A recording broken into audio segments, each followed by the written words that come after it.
Se a Constituição diz que o Brasil é um Estado laico, por que é que não pode existir aqui um dinheiro laico?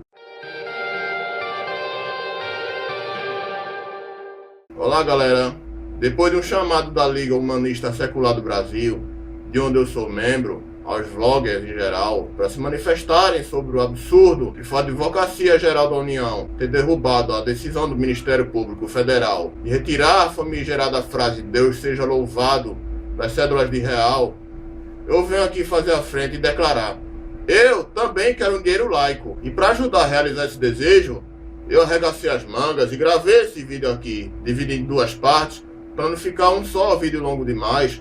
Eu documento cada um dos argumentos fajutos que a AGU levou em conta para derrubar uma decisão que seria histórica no que tange a realizar o princípio constitucional da laicidade, da neutralidade de opinião religiosa por parte do Estado brasileiro. Eu vou comentar o que serve de argumentos anti-laicidade a partir de trechos de uma notícia do site da AGU. Essa notícia está linkada aqui na descrição dessa parte e do próximo vídeo também. Então vamos lá.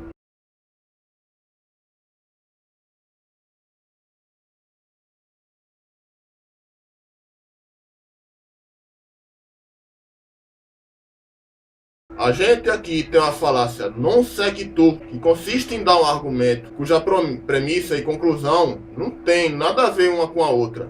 A linha de raciocínio desse parágrafo é essa. Ao contrário do que o Ministério Público diz, não é necessária uma legislação específica para disciplinar as características das cédulas e moedas. Logo, a frase "Deus seja louvado" é plenamente legal e constitucional. Não tem nada a ver uma coisa com a outra, porque nenhuma característica citada na notícia, como os dizeres Banco Central do Brasil e República Federativa do Brasil, exibição de animais da fauna típica dos ecossistemas do território brasileiro, viola princípios constitucionais, ao contrário da frase "Deus seja louvado", que é uma claríssima violação ao artigo 19 da Constituição. Aliás, isso também caracteriza uma falácia de falsa analogia, quando se compara um detalhe inconstitucional da cédula de real, que é a frase religiosa, com detalhes que não são ilegais nem inconstitucionais, como os dizeres referidos e as figuras de animais. Aí vamos lembrar, aliás, que o artigo 19 tem a dizer, está aqui na tela. Artigo 19. É vedado à União, aos Estados, ao Distrito Federal e aos municípios, inciso 1º, estabelecer cultos religiosos ou igrejas, subvencioná-los, embaraçar-lhes o funcionamento, ou manter com ele ou seus representantes relações de dependência ou aliança, ressalvada na forma da lei a colaboração de interesse público. Inciso 2º, recusar a fé aos documentos públicos. Inciso 3º, criar distinções entre brasileiros ou preferências entre si. Aí a frase religiosa das notas de real viola todos esses três incisos. No inciso 1º, cultua um Deus específico, de uma religião específica, que é o cristianismo, e simboliza uma aliança inconstitucional e desprovida de qualquer interesse público com as igrejas cristãs, interesse público objetivo, diga-se de passagem. No inciso 2º, recusar fé à própria Constituição Federal, quando ignora a autoridade e veracidade do que ela diz nos incisos 1º e 3º. E no inciso 3º, favorece a crença religiosa de apenas alguns brasileiros, detrimento de todos aqueles que não cultuam esse Deus que pode ser evocado pelo nome em português Deus.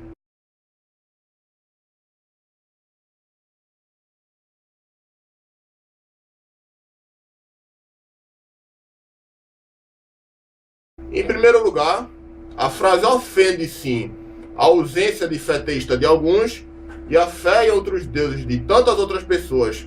Em segundo, como representando uma posição oficiosa do Estado em relação a reconhecer a existência de um único Deus que deve ser louvado, insinua que ateus, agnósticos, deístas, politeístas e monoteístas que veneram a divindade que não se chama Deus com D maiúsculo são todos mentirosos e infiéis. Ou seja, ofende sim não só a fé ou não fé dos não cristãos, mas também as próprias pessoas. Eu gostaria de saber se a Advocacia Geral da União consideraria que uma frase como "Júpiter seja louvado" ou "a glória de Odin seja exaltada" não ofenderia a fé dos cristãos, nem os taxaria sutilmente de mentirosos e adoradores de um falso Deus. Quanto a louvar a entidade superior denominada por diversas religiões de Deus, isso é uma afronta clara à Constituição. Ela favorece essas diversas religiões, ao mesmo tempo que exclui de dezenas de outras religiões e considera os ateus, agnósticos e politeístas mentirosos por alegarem a inexistência daquele que as cédulas de real consideram seu único Deus verdadeiro.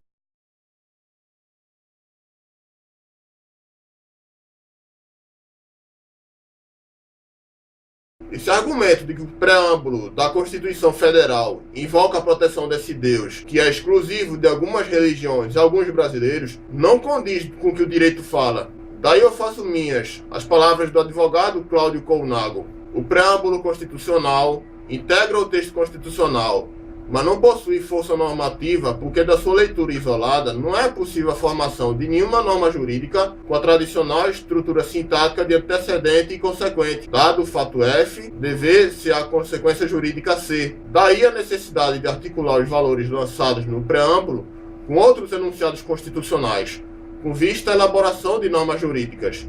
Em outras palavras, é equivocado sustentar que o preâmbulo é juridicamente irrelevante, já que todo o texto da Constituição deve ser respeitado. O que ocorre é que ele não tem força normativa própria, justamente porque ele pretende muito mais documentar e contextualizar um momento importante de nossa história do que fixar deveres e direitos subjetivos. Isso quer dizer que o preâmbulo não tem força normativa para legalizar a frase Deus seja louvado das notas de real, tampouco suplanta ou invalida o que dita o artigo 19 da Constituição.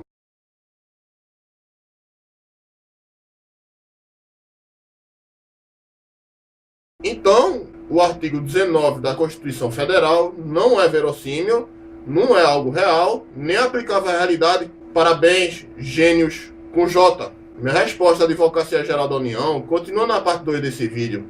Então a gente se vê lá.